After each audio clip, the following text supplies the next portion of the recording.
Greg Koukl wants to tell his students that they're not as equipped to defend the faith as he promised that they would be. So here's how to avoid any uncomfortable encounters with people who probably know more about it than you do. Oh, and keep giving us your money, because it's all a con.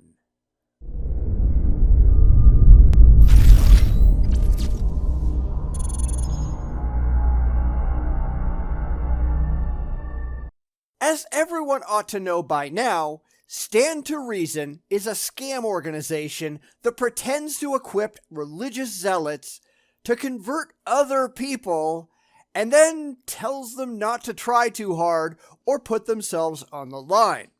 So here goes Greg Koukl explaining to his students that they shouldn't use any of the information they've supposedly learned from him and his fellow scammers.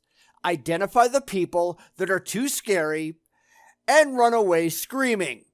Then you can deal with the really stupid people who you might, maybe just have a chance with. Yeah, it really is just as dumb as it sounds. Confidence for every Christian. Clear thinking for every challenge. And courage and grace for every encounter. I talk a lot about having a tactical game plan in place that will allow you to go forward and engage somebody in a productive way for Christ without taking a lot of risk on yourself. In other words, you don't actually have to put yourself on the line for the silly things in your head, because if you actually had to stand up for anything that you believe that's even remotely confrontational or controversial, nobody would pay STR to make these ridiculous courses. The Bible said early apologists died for their beliefs. But hey, don't let anything inconvenience you today. I've talked in the past about the importance of not worrying about the harvest, but thinking more about the gardening, because if we garden effectively, then the harvest will take care of itself. Meaning that because you have no worthwhile arguments, don't worry about being laughed at because everyone you talk to thinks you're a delusional idiot. Tell yourself that someday, maybe, hopefully, they'll get theirs, or they'll realize that you were right all along, or come to some other emotionally comforting load of nonsense. Never think that you failed due to the content of your message. That leads to doubt, and doubt can never happen. Plus, the idea of trying to win someone to Christ and get them to sign on the dotted line is a little daunting for a lot of people, so they sit on the bench instead of getting out into the field. Because they have nothing intelligent to offer. They should spend their time on the bench wondering why the hell they believe this garbage that they believe in the first place. If more people did that, then we'd have less clueless theists screwing up society. And so I want to suggest a means by which you can do that. Okay, what's the first step of the game plan? The first step of the game plan is to simply gather information. Try to put everything on the other guy. Be a spy for God. Pick your targets carefully so you don't accidentally go after anyone who might know more about your silly beliefs than you do. Or is that not what you had in mind, Greg? You cannot know how to proceed effectively in a conversation unless you have basic information. So you don't waste your time on someone who already knows your message and they already know it's nonsense. Only shoot for the lowest of the low-hanging fruit.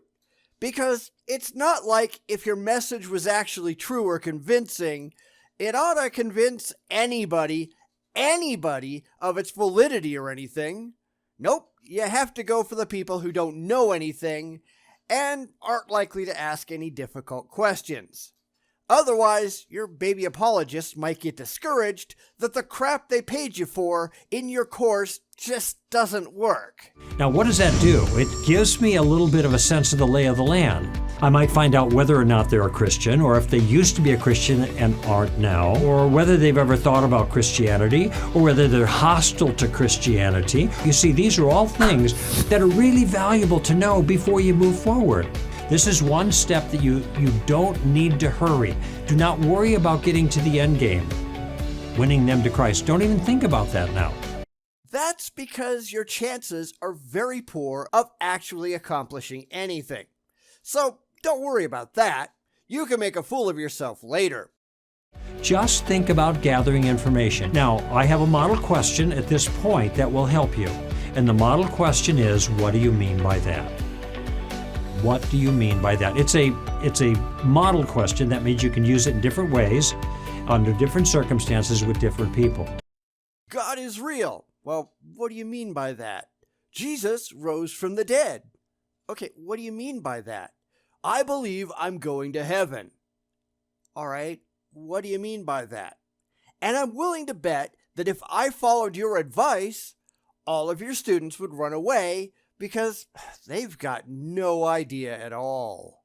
Now, this is especially helpful when people are raising objections against Christianity or offering challenges.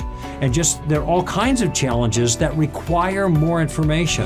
And so when somebody says, well, everything's relative, and you ask, what do you mean by relative? Or they say, I believe in evolution, and you ask, what do you mean by evolution? Or they say, well, I believe the Bible is filled with errors, or the Bible has been changed, or that Jesus never lived, or that he lived but he wasn't a miracle worker, etc., etc., etc. You know, reasonable things. And we know from previous STR videos on this subject that when you can't answer an objection, they want you to run away. They want you to say, well, I don't know, let me go find out, and then never go back. Because these are very difficult questions for the religious to engage in because they've got absolutely nothing to counter them with. I believe in evolution. Well, what does the theist counter that with? They don't understand anything. It would require that the theist be conversant in evolutionary biology, and most simply are not. Well, I don't think Jesus ever lived. Well, what does the theist say to that? It would require that they know something about history outside of the Bible, and most simply don't. So these are all questions that would send an STR graduate running for the hills because they've got no adequate answers to the questions or an intellectual understanding of the subject matter. It is always in your favor to ask more questions. You don't have to answer that objection. Not at this point. Not ever. Just ask questions and never answer any, because you have no answers. You just have mindless blind faith. Use this time to sort the wheat from the chaff, the intelligent from the gullible, the educated from the ignorant. Then go after the people who clearly don't know any better. The others, well, they're just too hard to deal with. All you have to do is get more information. And the more information you get, the better. The better you can decide how far and how fast to run away from people who aren't going to fall for your religious bullcrap.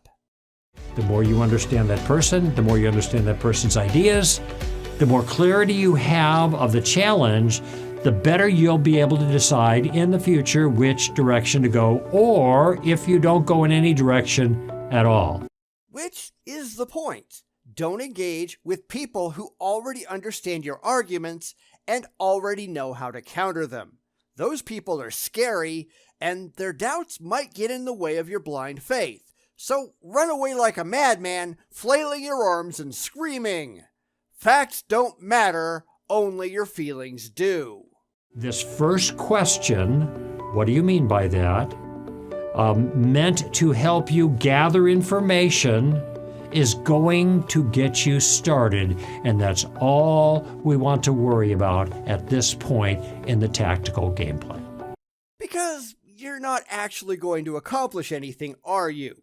You're just going to make yourself and your religion look ridiculous. That's all anyone is really worried about at this time in the tactical game plan. The problem is, you're never going to actually go any farther than that. You certainly will never take on those difficult questions because you have no intelligent answers. This question of yours is just to weed out those skeptics that your piss-poor students can't and will never be able to handle. If you actually threw them to the wolves and insisted that they sink or swim on the merit of their own arguments, nobody would ever pay you, would they, Greg? Nobody would ever say, hey, that SDR has a product that I feel really good about paying for. Of course not, because it's all a scam. It doesn't work. Christianity doesn't work. It's just a con job, and Greg is trying to teach them how to pick their rubes. But if you really think about it, this is really just a multi-level marketing level con job. Not only is Greg trying to con the innocent bystanders with his stupid religious crap, he's trying to use his followers, the people who paid him, not only to do all of the work, but to give him money for the privilege. And that's some scam you got going for you there, Greg. And everyone can see right through it. Well, anyone with half a brain can. And unfortunately, that lets out all of your students. And that's kind of sad, isn't it? Bum